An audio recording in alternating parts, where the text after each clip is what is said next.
እሱን መከራከሪያ እንተውና አጼ ሚኒሊክ አጼ ሚኒሊክ ለኦሮሞ ይቀርባሉ ወይስ ለአማራ? እኔ አጼ ሚኒሊክን ስለማላውቃቸው ለማን እንደሚቀርቡ አላውቅም። እንዴት ያውቋቸው? አጼ ሚኒሊክ በተለያየ መልክ የሚወሱና ትልቅ ታሪክ ያላቸው አካል ናቸው። እንደ አንድ የአገር መሪ የፖለቲካ መሪ ነው የማውቃቸው። ለማን ሲቀርቡ እንደነበረ ግን በግላቸው ነው አላውቅም። ነገር ግን በተለያየ ዲስኮርሶች ላይ ደግሞ ለአማራ የሚቀርቡና በተለይ ደግሞ ኦሮሞን ሲገፉ የነበረ መሆኑን በሚያወሳ አግባብ ነው የሚገልጿቸው። እርሱ እንዴት ዛሬ ያላቃቸው ይላሉ? የትኛው ላይ እንደሱ እንዳወራው ልትነግረን ትችላለህ። ለማንኛውም ግን አጼ ምኒልክ የስርዓት መሪ ናቸው፣ የሀገር መሪ ናቸው። ሲያራምዱት ከነበረ ፖሊሲ በመነሳት እንደዚህ ናቸው ለማለት ትችላለህ። ካለበለዚያ በስተቀር ለገሌ ይቀርባሉ ለገሌ አይቀርቡም የሚለው ነገር ስለማላቃቸው እንደ ግል ሰው አላቀም። ምናልባት ኦሮሞ ጓደኞች እኔ ምለው የታሪክ ተመራማሪ ሆኖ አጼ ሚኒሊክን አላውቃቸውም ያስኬዳል። እንደ ፖለቲካ መሪ ነው የማውቃቸው። ጥያቄ ይስተካከል። አንተ ያልከው አጼ ሚኒሊክ እንደ ፖለቲካ መሪ ፖለቲካቸውን ሲመሩ ዛሬ በብሔርተኝነት አይን ለማን ይቀርባሉ? ለየው ጥያቄዎቹን ለማን ይቀርባሉ ነው ያልከው። ለማን እንደሚቀርቡ አላውቅም ስለማላቃቸው። ለማን እንደሚቀርቡ የግል ጥያቄ ነው የምትጠይቀኝ እንጂ ሰው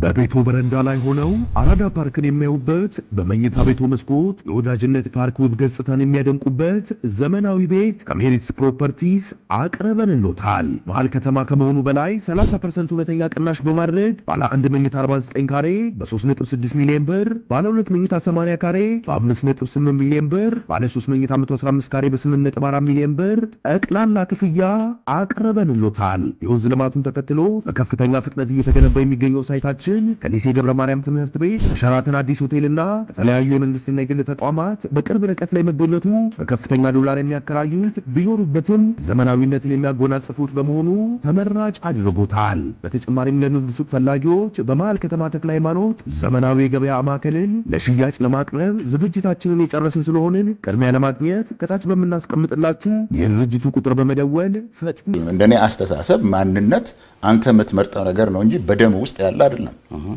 ስለዚህ አባቱ ኦሮሞ ነውና እናቱ ትግራይ ወይ አባቱ ኦሮሞ እናቱ አማራ፣ ስለዚህ ውሁድ ማንነት የሚባል ነገር እኔ አላምንበትም። ለምን?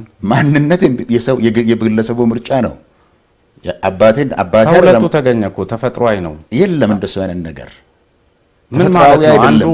አንዱ ከአንዱ ለመብለጡ ምንድነው መነሻው? እናቴ የኦሮሞ ሆና አባቴ አማራ ከሆነ እንዴ እናቴም እናቴ ነች አባቴም አባቴ ነው። እና ከአባትና ከእናት ምንድነው የምታገኘው? ለምን መርጣለሁ? ሁለቱም ለኔ እኩል ናቸው። ኖ ምንድነው የምታገኘው ከእናትና ከአባት? ሁለት ማንነት ደም ነው አይደል? ኦኬ። ማንነት የደም ጉዳይ አይደለም። እሺ፣ ማንነት የዛ ጉዳይ አይደለም። ማንነት ስትወለድ ማንነት የለህም። ስንደው ኦሮሞ ሆነ አትወለድም፣ አማራ ሆነ አትወለድም፣ ሰው ሆነ ነው የምትወለደው። ነገር ግን ወላጆች ሶሻላይዝ ያደርጉሃል። ትምህርት ባህሉን ያስተምሩሃል፣ አኗኗሩን ያስተምሩሃል። ምኑን በዛ ምክንያት ያንተ ስነ ልቦና ያንድ ወገን እየሆነ ይመጣል። ከዛ በኋላ አንተ ማንነትን ትወስናለህ። ለምሳሌ በኦሮሞ ሀገር ከአማራ እናትና አባት ተወልደው በኦሮሞ ነፃነት ግንባር ውስጥ ሲዋጉ የነበሩ ሰዎች አሉ። እነዚህ ሰዎች እናትና አባቶቻቸው አማሮች ናቸው። እናትና አባቱ አማሮች ናቸው። እሱ ግን ኦሮሞነትን ወስዶ እሷ ግን ኦሮሞነትን ወስዳ ተቀብላ የዛ ማህበረሰብ አባል ሆና እስከ መብት ትግል ሁሉ ውስጥ የሞቱ አሉ።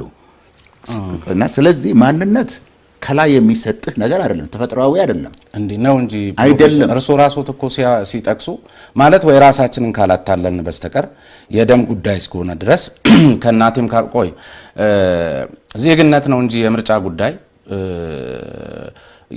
መወለድ ደም የምርጫ ጉዳይ ሊሆን እንደማይችል እርሶም በተለያዩ መድረኮች ላይ ሲያወሱ ሰምቻለሁ። እንዴት ምን ለማለት ነው? አይደለም ይሄንን አጣርተህ መምጣት ትችላለህ አንተ። እኔ እምለው ግን ማንነት ራሱ ዜግነት አይደለም። ዜግነት ህጋዊ ነገር ነው። ማንነት ባህላዊ ነገር ነው። ያደክበትና የኖርክበት ባህል ማንነት ይሰጣል። የኔ ዘመዶች አሉ። እኔ አሁን ነቀምት ስላደኩኝ ወላጆችን በዛ ባህል ውስጥ ስላዘው የዛን ስነ ልቦና ነው ያለኝ። የኔ ግን ያክስቶቼ ልጆች እናታቸው አባታቸው ኦሮሞ የሆኑ እነሱ ግን አዲስ አበባ ውስጥ ያደጉ እዚህ ያደጉበት ባህል አማርኛ በመናገር ያደጉበት ባህል ነው ማንነት የሰጣቸው።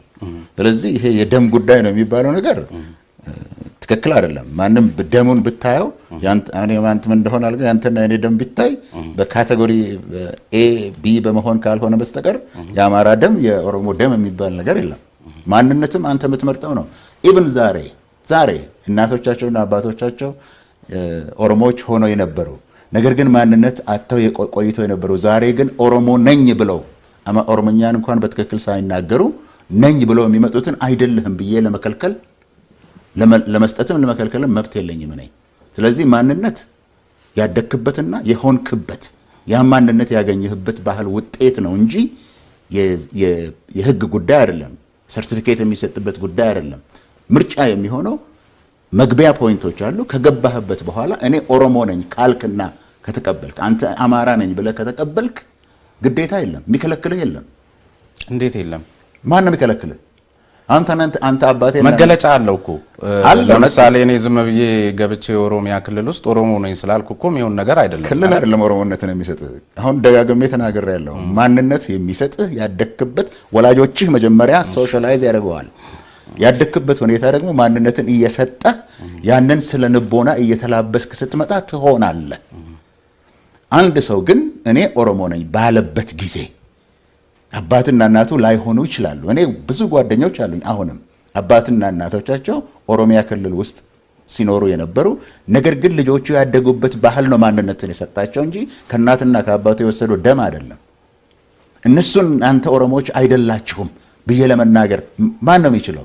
እሺ እሱን መከራከሪያ እንተውና አጼ ሚኒሊክ አጼ ሚኒሊክ ለኦሮሞ ይቀርባሉ ወይስ ለአማራ?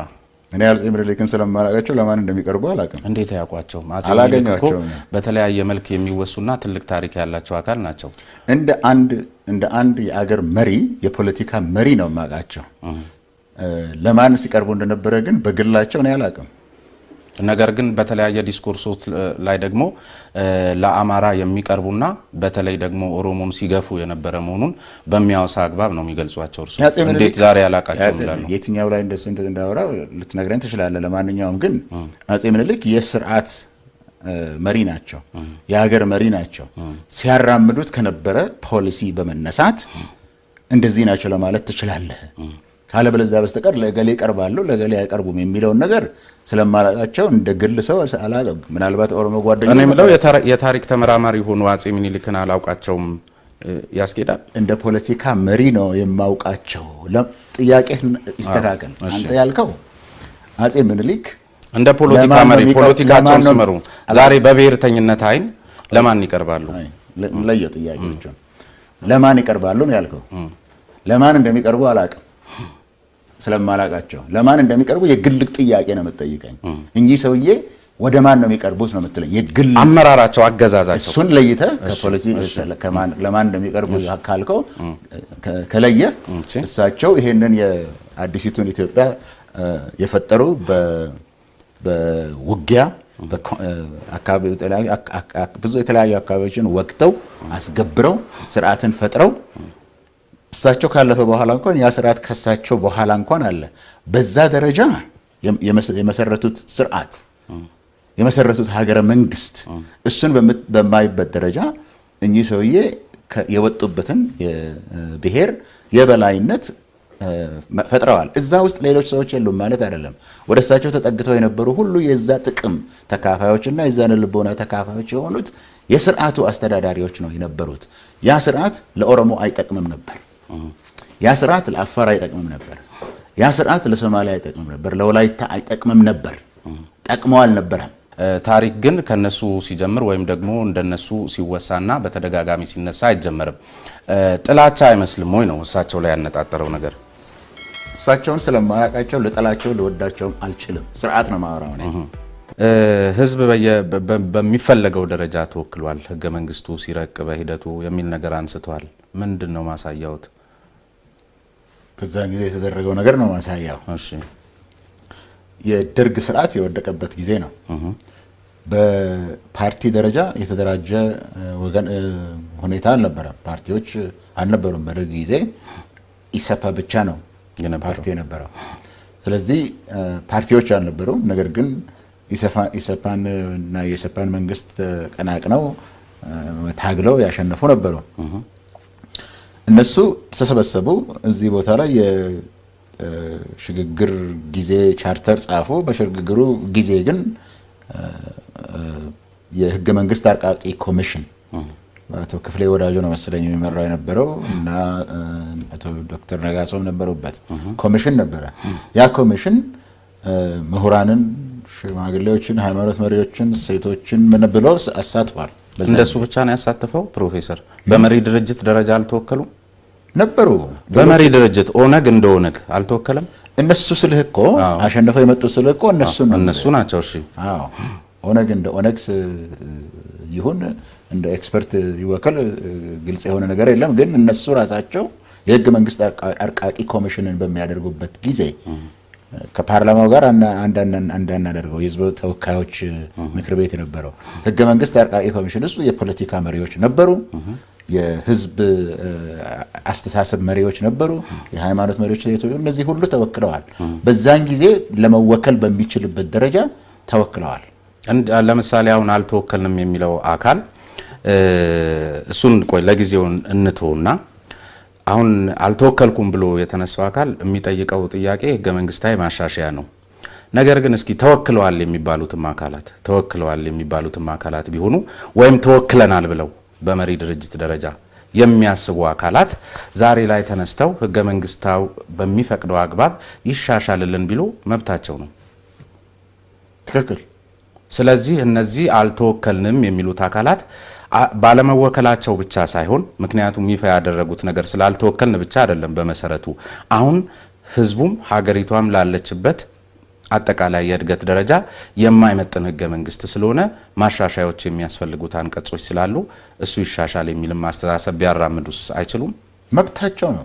እንኳን አስተሳሰብ ማራመድ እናሻሽለው ለማለት ሳይሆን ህገ መንግስቱንም ጥለን እንደ አዲስ እንጻፈው ነው የሚሉት። እንዳውም አንተ እንዳልከው አልመሰለኝም እነሱ የሚሉት ስላልተወከልንበት ስላልተሳተፍንበት ይህ ህገ መንግስት የኛ ህገ መንግስት አይደለም። አሁን የተጠቀምከው ቃል ቀደውን እንጣለው በምን ደረጃ አንተ የተጠቀምከው ቃል ስለማይመጥን ይሄ ህገ መንግስት ለኢትዮጵያ ስለማይመጥን ህዝብ የተወከለበት አዲስ ህገ መንግስት እንጻፍ ነው። በምን ደረጃ አሁን እንግዲህ ጥያቄ ሲቀርብ ብዙ ጊዜ ግለሰቦች በተለያየ መልኩ ሊያነሱ ይችላሉ። የዛ ማህበረሰብ አካል ነኝ ብለው የሚያነሱ ግለሰቦች ሊኖሩ ይችላሉ። ነገር ግን ያን ማህበረሰብ ሊወክል የሚችለው በህግ አግባብ ሊወክል የሚችለው ሁለት ኃይል ነው። አንደኛው ለምሳሌ ይሄ ጥያቄ የሚነሳው ከአማራ አካባቢ ነው ብለው የሚያስቡ አካላት አሉ። ነገር ግን መላው የከተማ ነዋሪዎችን በዚህ ደረጃ እንደ ግለሰብ ያነሳሉ።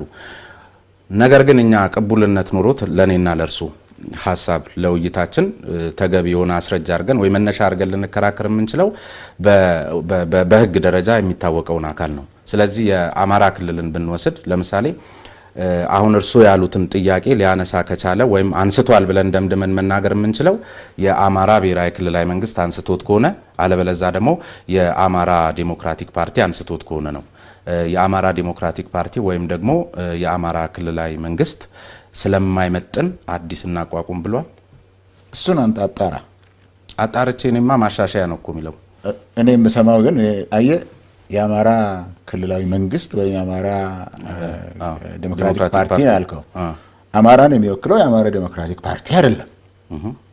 አማራን የሚወክሉ ለምሳሌ የአማራ ብሔራዊ ንቅናቄ የሚልም አለ። እነሱም እኮ ኮንስቲትዩንሲ አላቸው። አሁን እኔ የምናገረው በሐሳብ ደረጃ እየተንሸራሸሩ ባሉ ጉዳይ ላይ እንዲያውም አማራ አይደለም፣ እኔ ከአማራ አይደለም የሰማሁት ከዚህ ከአዲስ አበባ ነው። ይህንን ሐሳብ የሚያነሱት ከአዲስ አበባና ምሁራን ወይም ልሂቃን ናቸው የሚባሉ ሰዎች እናውቃለን። እኔ ስም አልጠራም እንጂ አልተወከልንበትም የሚሉት ከዚህ ነው። ወደ አማራ እንትን አትወሰደው ልልህ ነው። ለማንኛውም ግን ህገ መንግስቱ ማሻሻል ከሆነ ይሄ አሜንድመንት የሚባለው መንግስት በተኩል ህገ መንግስቱ ራሱ ነው የሚፈቅደው። ይሄንን ማሻሻያ ማድረግ ይቻላል። መብቱም አለ፣ ሂደቱም ተዘርዝሯል እንዴት እንደሚደረግ። ህገ መንግስትም እኮ ተሻሽሏል። እዚህ በ2004 በህዝብ ቆጠራ ላይ የማሻሻያ ተደርጎበታል። አሁንም ማሻሻያ ማድረግ ይቻላል።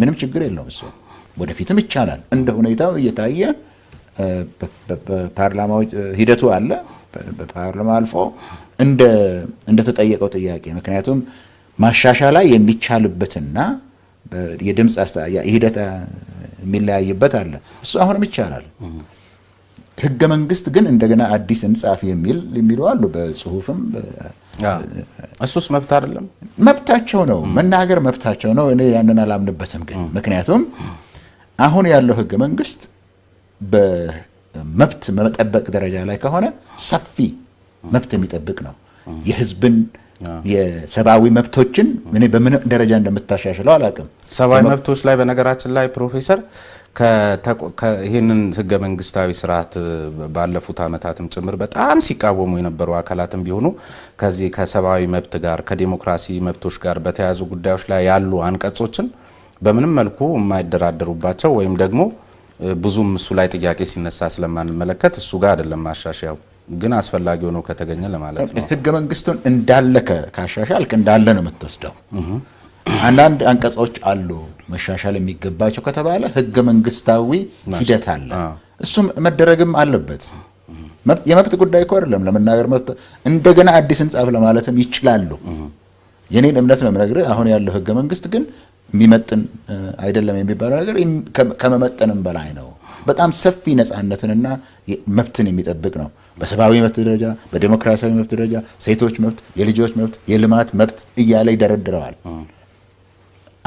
አንዳንድ አንቀጾች አሉ ካልክ ደግሞ ማሻሻል ትችላለህ ይሄ እኮ ያለ መብት ነው የሚያከራክርም ጉዳይ አይደለም አንቀጹን ጽፎ ሂደቱን ተጠብቆ ማሻሻል አሁንም ይቻላል መከራከር አያስፈልግም አቅርቦ ማሻሻል ቢወከሉስ ኑሮ ከዚህ በላይ ምን ነገር ሊጨምሩበት ይሆን ምን ሊያመጡ ነበር የሚልም ነገር አንስተው ነበርና ሲወከሉ ተወክለው ቢሆን ቅድም እኔን አንድ ነገር ብለው ነበር በዚህ በፖለቲካ እንትን ውስጥ ቢሆን ኑሮ ብሎ ቋንቋ እርሶ እንደው ምንድነው ያሉኝ አንካውንተር ምናምን ነገር ብለው ቀደም ሲል አንስተውልኛልና ተወክለው ቢሆን ኑሮ ምን ሊጽፉ ነበር ብሎ ነገር በራሱ ተገቢ ነው ወይ ሲወከሉ ለነሱ አንተውም ተወክለው ቢሆን ኑሮ የሚያረጉትን ለነሱ ኑሮ ብሎ ክለ ያዳመጥከው አይመስለኝም እንደዚህ ነው አሁን ህገ መንግስት ስላለን ይሄንን ህገ መንግስት ከዚህ የተሻለ ምን ሊጽፉ ነበር አሁንም እንኳን ነበርና ኑሮ ያው ነው አሁንም እንኳን እንጽፋለን እንደ አዲስ የሚሉት አዲስ ህገ መንግስት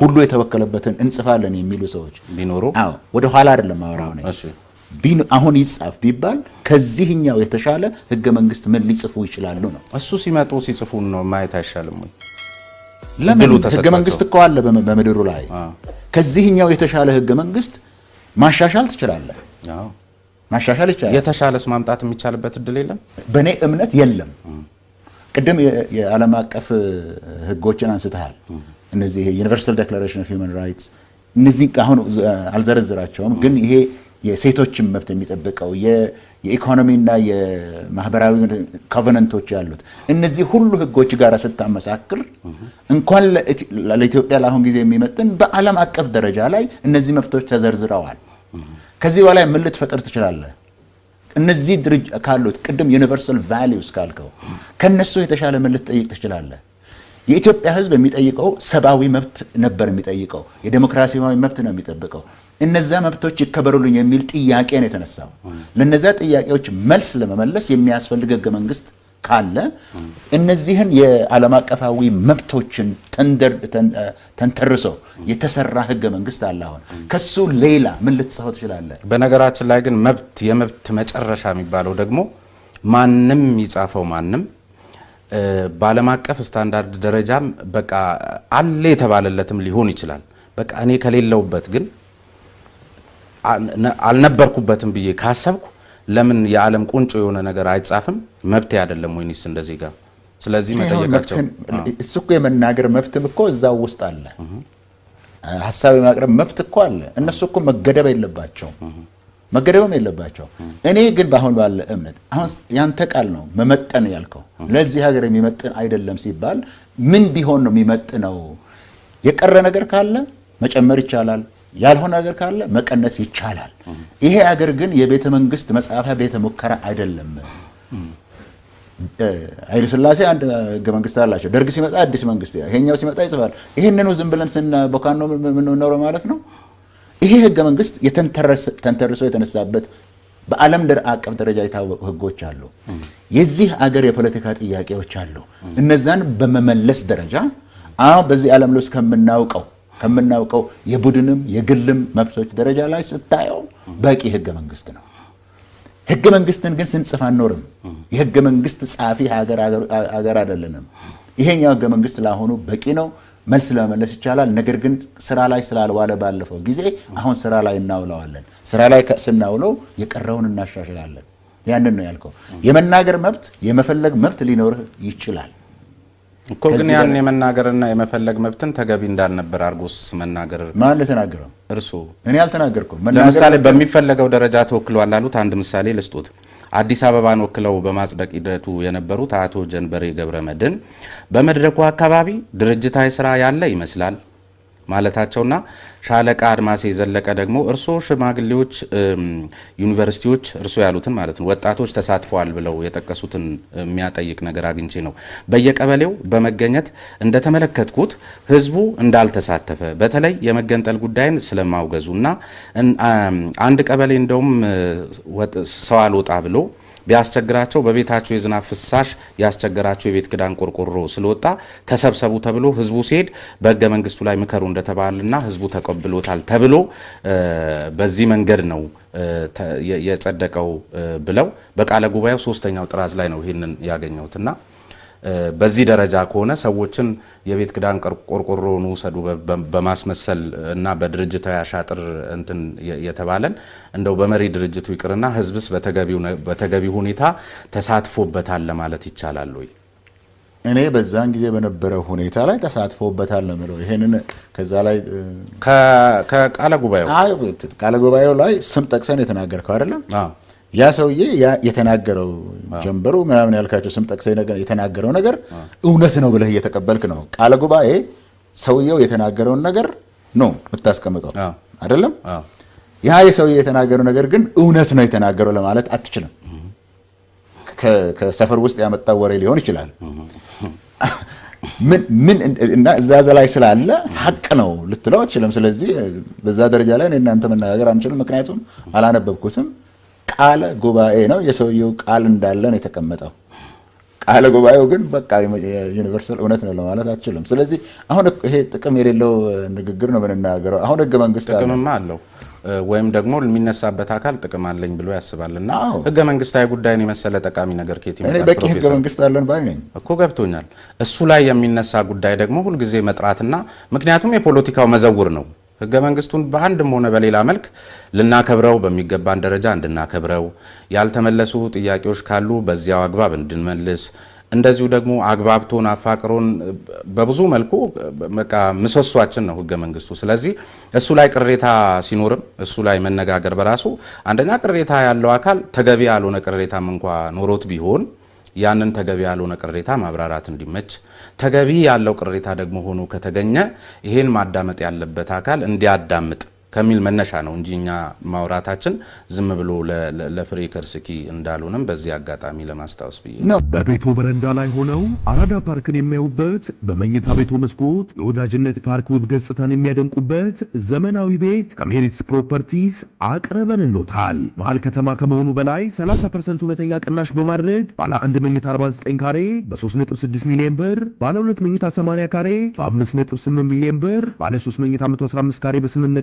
ሚሊዮን ብር ጠቅላላ ክፍያ አቅርበንልዎታል። የወንዝ ልማቱን ተከትሎ በከፍተኛ ፍጥነት እየተገነባ የሚገኘው ሳይታችን ከሊሴ ገብረ ማርያም ትምህርት ቤት ከሸራተን አዲስ ሆቴልና ከተለያዩ የመንግስትና የግል ተቋማት በቅርብ ርቀት ላይ መገኘቱ በከፍተኛ ዶላር የሚያከራዩት ቢኖሩበትም ዘመናዊነትን የሚያጎናጽፉት በመሆኑ ተመራጭ አድርጎታል። በተጨማሪም ለንግድ ሱቅ ፈላጊዎች በመሃል ከተማ ተክለ ሃይማኖት ዘመናዊ የገበያ ማዕከልን ለሽያጭ ለማቅረብ ዝግጅታችንን የጨረስን ስለሆንን ቅድሚያ ለማግኘት ከታች በምናስቀምጥላችሁ የድርጅቱ ቁጥር በመደወል ፈጥኖ በዚህ ደረጃ እኮ ነው ያልከው። አሁን የተናገርከው ደረጃ በህገ መንግስት ሲረቅ በዛ ቦታ ላይ እገሌ እንደዚህ ብለዋል ነው ያልከኝ። ያን ደረጃ ነው የንግግሩን ደረጃ ነው ያልኩት። እኔ ህገ መንግስቱ አሁን ያለው ህገ መንግስት የሚሻሻልበት መንገድ ሐሳብ ሊኖር ይችላል። እዛም ቦታ ላይ ተናግሬያለሁ። አሁን ያለው ህገ መንግስት በቂ ህገ መንግስት ነው። ወደፊት የማሻሻል መብት ይኖረናል። እንደ ሀገሩ እድገት ሊሻሻል ይችላል። ስለ ውክልና ያነሳው ነገር ህገ መንግስት ሁልጊዜ በውክልና አይጻፍም። በሙያተኞች ነው ብለዋል። ተጽፎ እየተሻሻለ ይሄዳል። እኛም ህገ መንግስት አለን። እስቲ እዚህ ላይ እንኳን እንስማማ። ምክንያቱም ዓለም አቀፋዊ ደረጃ ያለው ህገ መንግስት ነው። ታዲያ አልተወከልኩበትም ካለው አካባቢ ከሚለው አካል አካባቢ በወቅቱ የህግ ምሁር ጠፍቶ ነው አጋጣሚ ነው የፖለቲካ ስኪም ነው እንጂ እሱ ድርጅታዊ ሴራ ነው የሚለው እውነት ነው ብለን መውሰድ አያስችልም። ታዲያ እኔ እሱን አልቀበልም። ግን አንድ ነገር ልንገርህ፣ አሁን ያለው ህገ መንግስት ለዚህ ሀገር የሚመጥን ነው። ወደፊት ሊሻሻል ይችላል። ዛሬም ሊሻሻል ይችላል። አሁን ግን በቂ ነው። ህገ መንግስትን መንግስት በለወጥን ቁጥር ህገ መንግስትን በለወጥን አንኖርም ባይነኝ ነኝ። አሁን ያለው ምክንያት ልንገርህ፣ አንደኛ ህገ መንግስት በህዝብ ተወካዮች ብቻ አይደለም የሚጻፈው። ህገ መንግስት ሊጻፍ ይችላል በሙያተኞችና በአዋቂዎችም። ሁለተኛ አሁን ያለው ህገ መንግስት ከዓለም አቀፍ የሰብአዊና ዴሞክራሲያዊ፣ ኢኮኖሚያዊ፣ ማህበራዊ፣ ባህላዊ የእኩልነት መብቶች ደረጃ ስታየው በቂ ህገ መንግስት ነው ለሀገር፣ ይበቃል። ጉድለት ካለበት ይጨመርበታል። የማያስፈልግ ነገር ካለበት በኮንስቲቱሽናል ፕሮሰስ ይለወጣል። እዚህ ላይ ግን መስማማት አለብን። እዚህ ላይ የምንከራከር ከሆነ ማለት የምንጀምርበት አንድ ቦታ ላይ የምንጀምርበት ነገር ላይ የምንከራከር ከሆነ አንድነትም የለንም። የኔ አስተሳሰብ ነው ይሄ። የኔ አስተሳሰብ ይበቃል። አሁን በነገርኩህ ሁለት ምክንያቶች ይበቃል። ከዚህ በኋላ የሚሻሻል ነገር ካለ እናሻሽል። እዚህ ላይ ግን እንስማማ። ምክንያቱም ከዓለም አቀፍ የሰብአዊ መብት ህግጋት ኢንስትሩመንት ጋራ ስታስተያየው የተደነገገ አለ። ችግራችን እኮ አለመደንገጉ አይደለም፣ መብቶቻችን አለመፈጸሙ። የተጻፉት ድርሳናት እኔ እስከማውቃቸው ድረስ አንዱ የኦሮሞዎች ጂኒየስ ነው የሚባለው የወጉትን ህዝብ ያሸነፉትን ወዲያው በሞጋሳ ጎሳነት ሰጥተዋቸው የኦሮሞ ህዝብ አካል ያደርጓቸውና አካል ከሆኑ በኋላ ለአንድ ኦሮሞ የሚገባው መብት በሙሉ ለዛ እንደሚያ ቶሎ ወደ ራሳቸው የመቀላቀል ጂኒየስ ነበራቸው ተብሎ ነው የሚነገረው። አድርገዋል። 2-3 ቦታ መናገር ይቻላል። እኔ እንኳን የተወለድኩበት አካባቢ ከሌሎች የመጡት የተያዙት ወደ ኦሮሞነት ይቀላቅሏቸዋል፣ ኦሮሞ ያደርጓቸዋል። የኦሮሞ ለማንም ኦሮሞ የሚሰጠው መብት ለነሱ ይሰጣቸዋል። ስለዚህ ከወጉ በኋላ የሚፈጥሩት ስርዓት የተወጉትና የተሸነፉትን አባልና ወገን የሚያደርጋቸው እንጂ የበላይነታቸው የሚፈጥሩት ስርዓት። ስለዚህ ስተቱ የነ ዳግማዊ ምኒልክ ስተት መውጋታቸው ሳይሆን ከወጉ በኋላ ያደረጉት ነው ብለን ወይ እንውሰድ። አለበለዛ መውጋታቸው ላይ ለምንድን ነው ጫና ወይም ደግሞ ይሄ ሰጣ ገባ ውስጥ ከዛሬ ያለ ማን ነው ሰጣ ገባ ውስጥ የገባው? የታሪክ ተመራማሪዎች። ውጊያ ራሱ ከአጀማመሩ የተነሳ ውጊያ ራሱ በደል ነው፣ ሰውን መግደል፣ ሰውን። ስለዚህ ያኛውም ሲበድል ነበር። ከወደልክ በኋላ ደግሞ ስርዓት ትፈጥራለህ። ስለዚህ አሁን ችግሩ የነ ዳግማዊ ምኒልክ ከሌላው የሚለየው ከወጉ በኋላ ነው ብለን ከሆነ በሱ እንከራከራ ወይ ስርዓቱን ትፈጥራለህ። ደስ ካለህ እንደሱ መከራከር ትችላለህ። እኔ ግን ውጊያ ራሱ አንድን አገር መውረር ራሱ ውጊያው ራሱ ልክ አይደለም ነው የምልህ። ስለዚህ ያኛውንም ወገን ለምን ሲያወግዙ አንመለከትም? የትኛው አሁን ቅድም ያሉኝን ማለት ነው። ኦሮሞም ከቦታ ወደ ቦታ ሲንቀሳቀስ እስቲ አንተ የምታውቀው ንገረኝና ከዛ በኋላ እርሶ እኮ ነገሩኝ። ግን ከወጋ በኋላ አሉኝ። ከወጋ በኋላ ግን በሞጋሳ የራሱ አካል ያደርጋል አሉኝ። ስለዚህ መውጋቱንም አብረው ጨምረው ማውገዝ መቻል አለበት። ውጊያው እኔ እኮ የአማራ ውጊያ አላልኩም ወይም የኢትዮጵያ ውጊያ አላልኩም። ውጊያ ራሱ በደል ነው ያልኩት። አንድን አገር መውረር ራሱ አንድን ወገን መውረር ራሱ በደል ነው። እሱ ከሁሉ በላይ ደግሞ ኢቨንቱ ሳይሆን ከዛ በኋላ የሚቀጥለው ነገር ነው በደል የሚሆነው። የበደልም በደል የሚሆነው የመጀመሪያው በደል አለ። ከዛ በኋላ ደግሞ የሚቀጥለው የሚያቆየው ያ ውጊያ የከፈተውን በር እንደ ከፍቶ የሚያቆየው ስርዓት አለ። ያ ስርዓት ነው። በዛ ስርዓት ውስጥ ብዙ በደል አለ። ስለ በደል ለምን እንከራከራለን? በደል ምን ጊዜ ሌላ ያው ስለምታነሱት ነው። ለምን መሰለኝ በደል እኮ ነው። ዛሬም ተበደልን አልተበደልንም፣ በደላን አልበደልንም የሚል ነው እኮ ዛሬም ድረስ የዚችን ሀገር ፖለቲካ። እናንተ ስላነሳችሁ እኮ ነው እኛ የምናነሳው። እኔ አይደለም ያነሳሁት። ሌሎቹ እንደዚህ ይላሉ። እገሌ እኮ አሃዳዊ መሆን እፈልጋለሁ ይላል ምናምን ማለት ታነሳና እርስዎ ለምሳሌ ይሄንን ትርክት በቀደም ዕለት በነበሩት የመቀሌ ዩኒቨርሲቲ መድረክ ላይ ሲያነሱት ነበር። ከዛ ተነስቼ እኮ ነው ሳነሳ የነበረው። ከዚህ ከብሔርተኝነት ጋር በተያያዘ ከገዢ መደብ ጋር በተያያዘ በሚነሳው ያሉት ከፔፐሮት ባሻገር እኮ በጥያቄና መልስ ውይይት ስታደርጉ ነበረ እኮ። እኔ ስለ አሁን አየህ አንተ ራስህ ኢንትረስት ያደረገ አንተ ራስህ ዋጋ ያለው ነገር ነው ብለህ ያሰብከው እኔ ያቀረብኩት ጥናታዊው ጽሁፍ ላይ የተናገርኩት ነገር ሳይሆን እሱ ደግሞ የሚናገረው ስለ ፌደራል ስርዓትና የአሁን ያለው የህብረ ብሔር ስርዓት ለምን አስፈላጊ እንደሆነ መሻሻል የሚገባበት ቦታ ደግሞ 3 ነጥብ ያደረኩት እሱ ሳይሆን ላንተ የታየ ለጥያቄ መልስ የመለስኩት ለምን ኢንተረስት እንዳደረገኝ ልንገሩት። ምን ፊድባክ አገኙ እርሶ ከዛ መድረክ በኋላ? አሁን ምናልባት እዚህ ሶሻል ሚዲያውን የሚከታተሉ ከሆነ በኢሜል በመሳሰሉት ነገር መቼም አንድ ትልቅ እውቅና ያሉት ሰው ኖት። ያን መድረክ ከተዘጋጀ በኋላ በተለያየ መልክ ስለዛ መድረክ የሰሙት ነገር ይኖራል ብዬ አስባለሁ። ስለዚህ የደረሱት መልእክት ፔፐሩን ብቻ የተመለከተ ነው በርግጥ ወይስ ሲነሳ የነበረው ጥያቄና መልስም ተመልክቶ ፊድባክ ደርሶታል? እኔ ፊድባክ ብዙ ጊዜ አይመጣልኝም፣ የዛ ሉፕ የለኝም የሚመጣልኝ። እኔ የሚመስለኝን ነው የምናገረው፣ የሚመስለኝን ነገር ነው የምናገረው። ለሰው አልናገርም፣ ለቡድን አልናገርም፣ ለራሴ ነው የምናገረው። ከራሴ አስተሳሰብ አንፃር ነው የምናገረው። የተናገርኩትን ነገር ደግሞ ምን ሀለ ህዝቡ ብዬ አላስብበትም። ለማንኛውም ግን ፊድባክ ያልከው አንዳንድ የኔ ወዳጆች የሆኑ አንዳንድ ነገሮች ከፌስቡክ ላይ አንስተው የላኩልኝ አለ። አብዛኛው ፊድባክ ነው ብለህ የምትለው ይሄ ኢንተርቪው የምታደርገው ልጅ እንዴት ቁጭ እንዳለች፣ እንዴት እንደተቀመጠች፣ እንዴት እንደለበሰች ነው እንጂ በዛ ቦታ ስለነበረው አይደለም። በአንድ ጉዳይ ላይ ብዙ ሲያነጋግር የነበረ እኔ በግል የማላውቀው ኦሮማራ በአምቦ ላይ ሞቷል ያልከውን ነው። ሌላ አልሰማሁኝም። አሁን አየህ እኔ ያቀረብኩት እኮ ወረቀት ነበረ። ስለ ወረቀቱ የተናገረ የለም። አይ ስላልደረሱት እንጂ እኔም ስለተመለከትኩ ነው።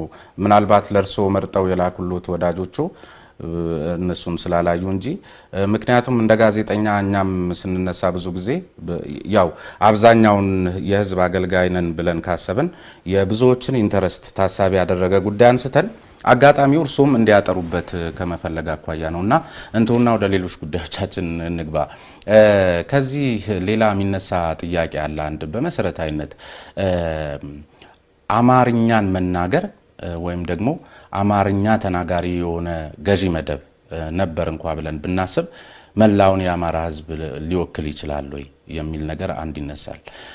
ወይም ደግሞ በሌላ መልኩ ለምሳሌ ቀደም ያሉትን ዳግማዊ ምኒልክን ስርዓቱን ነው አሁንም እንግዲህ እሳቸውን አለቃቸውም ስላሉኝ በዛ ስርዓት ጊዜ መንግስታዊ ስርዓታቸው የሸዋ ንጉስ ሆነው ላስፈጸሙት ጉዳይ ጎጃም፣ ወሎ፣ ጎንደር ያለው አካል ወይም ያኔ አማራ ተብሎ ማይታወቀው አይደንቲቲው የጎጃሜ፣ የጎንደሬ፣ የወለዬ የሆነ አይደንቲቲ የነበረው ማህበረሰብ ዛሬም የዛ ፍዳ አወራራጅ እየሆነ ነውና ይሄን እንዴት ነው እርሶ ቢንረዱት? ማን ይሄ አሁንም እኮ ልንገርህ ስለሱ እኔ ወደፊት ነው የምመለከተው።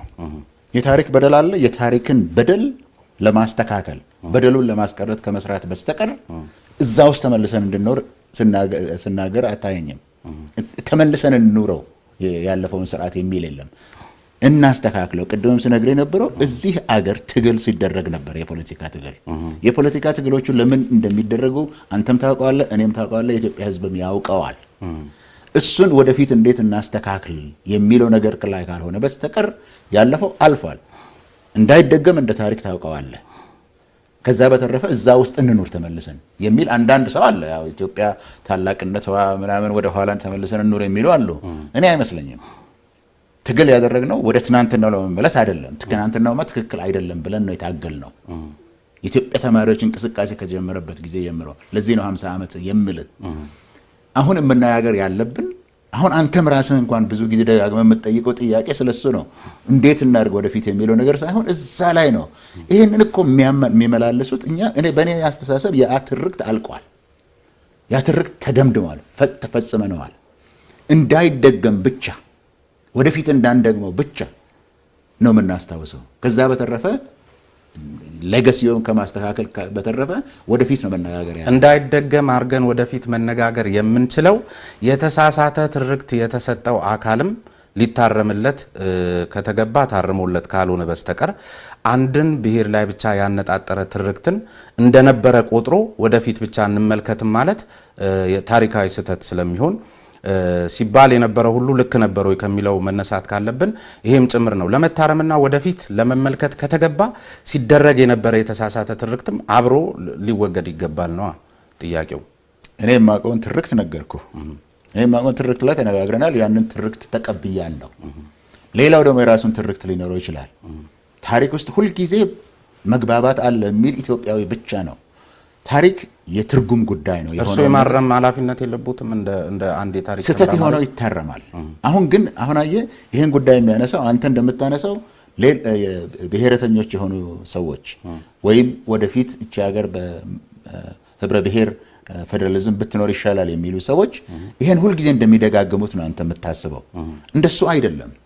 አሁን የተነሳው ማስበው ሳይሆን የማየው ነው እያየው የምታየው ነገር አሁን ጉዳዩን ያነሳው አሁን አየ ቅድም ያልከው አማራን ሁሉ ይወክላል ብለ የተናገርከው በጣም ያደከም ጥያቄ ነው። ያለ የለም ድሮ ለምን ያደክማል ፕሮፌሰር? በተደጋጋሚ ሲባል እኮ እያየው እኔ ማን እንዳለ አላቅም። እኔ ስለ ስርዓት ነው የማወራው። መንደር ውስጥ የሚሰበሰብና የሚነገር ወሬ ሰብስቤ ለዛ መልስ ለመስጠት አልፈልግም።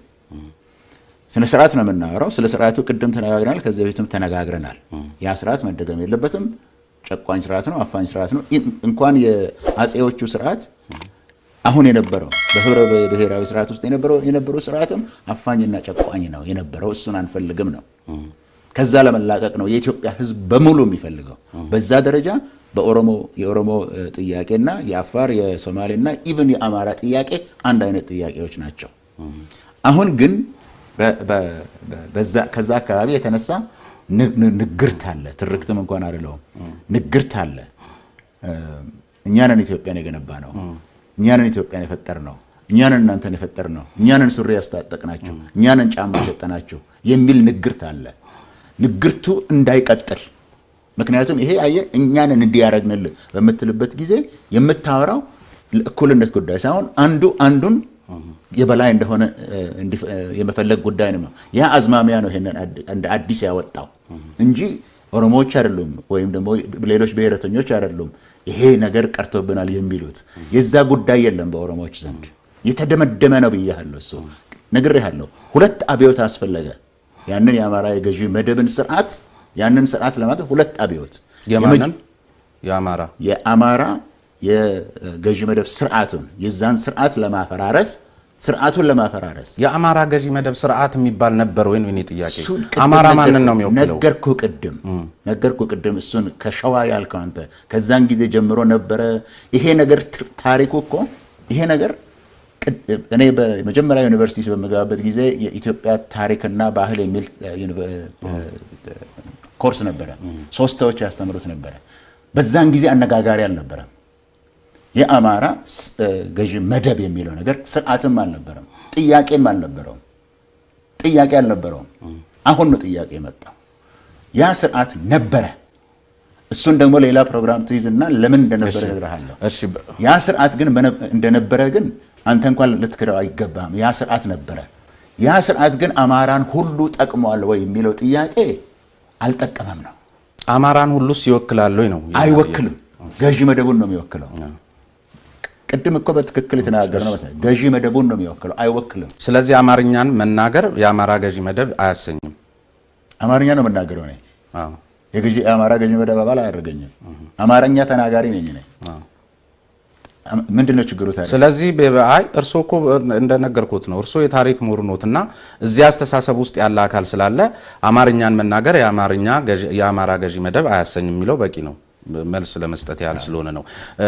አፋኝ ስርዓት እንደነበረ አሁን የነበረውም ከለውጡ ዋዜማ በፊት የነበረውም ተናግረዋልና እንደውም በአንድ ህብር ሬዲዮ ላይ መስለኛል ከአንድ ሰው ጋር ለሁለት ማከራከሪያ መድረክ ላይ ምን ሲናገሩ ሰምቼዎታለሁ። እንደውም የአሁኑ መንግስት እንደውም ከገዢ መደቡን በላይ የሌቦች መንግስት ነው የሚልም ነገር ሲናገሩ አድምጬ ነበርና በቀደም እዛ መድረክ ላይ ሲሄዱ ሌብነታቸውን ትተው ነው ወይ የሄዱት? በሁለተኛ መልክ ደግሞ እዛም ብዙ ጊዜ ሲናገሩ የወያኔ የሚሉት ነገር አለ። ወያኔና ህወሓት ልዩነት የላቸውም? ምን ማለት ነው? እዛ ስትሄዱ ስትል ምን በቀደም መቀሌ መድረክ ላይ መቀሌ ዩኒቨርሲቲ ነው ያልኩት። መቀሌ ዩኒቨርሲቲ ሄደዋል። መቀሌ ዩኒቨርሲቲ ደግሞ ሲሄዱ ምሁራኑ ብቻ ሳይሆን ፖለቲከኞቹም ነበሩበትና ይሄንን ጉዳይ ስታነሱ አልሰማሁኝም። የሌባም ጭምር ስርዓት ስለነበረ ሲሉ ስለሰማሁኝ፣ ከዚያ ባሻገር ብዙ ዲስኩርሶት ላይ ስሰማ የወያኔ የሚሉት ነገር አለና ብዙ ጊዜ ከዚያ አካባቢ ደግሞ ሲደመጥ ወያኔ ህዝቡን እንጂ የሚወክለው ህወሓትን አይወክልም የሚል ነገር አለና እርስዎ እንዴት ነው የሚረዱት? እዚህ ላይ አንዳንድ አስተያየቶች መተውለው ታያቀው? ትክክል ነው እሱ። ወያኔ በትግራይ ዘንድ ለማንኛውም እኔ አልክ እያልክ ስትናገር ልክ እንዳልኩ ተደርጎ እንዲወሰድ አልፈልግም። እኔ ህወሓት እላለሁ ወይም ቲፒኤልኤፍ እላለሁኝ። ተሳስቼ ምናልባት ወያኔ ብለው እኮ ነው ስለሰማው እኮ ነው። አንተ ስለሰማው እውነት ነው ማለት አይደለም። በርሶ ድምጽ እኮ ነው እኮ አሁን እኮ በበር ሬዲዮ ላይ እኔ የምለው ወደ እንትኑ ልምጣ። እሺ የሌቦች መንግስት ያልከው፣ እሺ የመጀመሪያው ይሄ የወያኔ የሚባለው ወያኔ ማለት የህዝቡ አመጽ ስለሆነ ወያኔ እና ቲፒኤልኤፍ እንደ አንድነት ባይታይ ጥሩ ነው። ስህተት ነው ብዬ ከሆነ ስህተት ነው እላለሁ። ሁለተኛ ወያኔ ያለው ለምን? እሺ የሌቦች መንግስት የሚባል ሌቦች ስም አላቸው ማለት መንግስታት ስም አላቸው። አንዳንዱ